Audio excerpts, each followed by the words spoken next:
मी धम्मदर्शी प्राचार्य एम.के. सावंत. धम्मबांधवांनो, आपणा सर्वांना जय हिंद. कधी मुस्लिम बांधवांना ईदला मशिदीबाहेर माझा झगा ग असं गाणं लावून दारू पिऊन नाचताना बघितलंय का? कधी ख्रिश्चनांना येशूंच्या समोर शांताबाईचं गाणं लावून मावा खाऊन नाचताना बघितलंय का?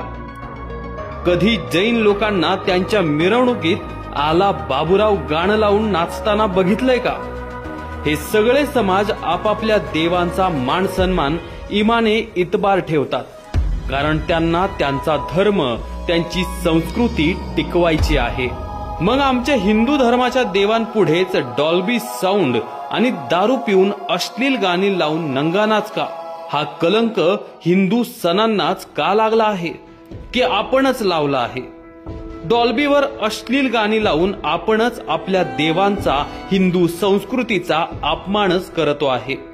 आपले सण हे उत्साहात आणि मोठ्या प्रमाणातच साजरे झाले पाहिजे, पण पारंपरिक वाद्यांचा दणदणाट, ढोल ताशांचा गजर, सनईचे सूर, पारंपरिक पोशाखांचा रुबाब आणि फेट्यांची शान आपल्या प्रत्येक हिंदूच्या सणात दिसलीच पाहिजे, तरच आपली हिंदू संस्कृती टिकेल.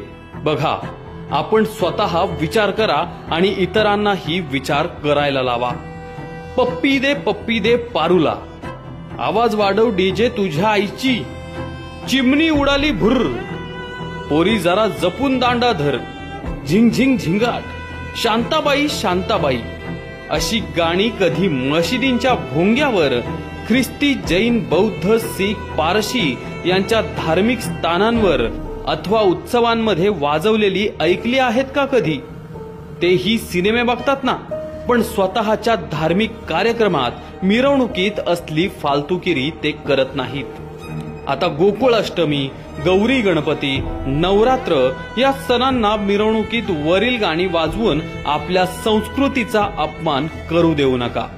आणि असली फालतुगिरी तुमच्या समोर करत असेल तर करून देऊ नका, त्यांना तात्काळ विरोध करा. आपण गणपतीची वर्गणी मागणाऱ्या सर्वांना आवर्जून हे सांगू की या वेळपासून गणेश मंडळाच्या मंडपातून लाऊडस्पीकरच्या वर कोणतीही चित्रपट गाणी वाजवायची नाहीत. फक्त धार्मिक श्लोक, मंत्रपठण, देश अभिमान जागृत करणारी गाणी यासारखेच प्रसारित करा, तरच वर्गणी देऊ.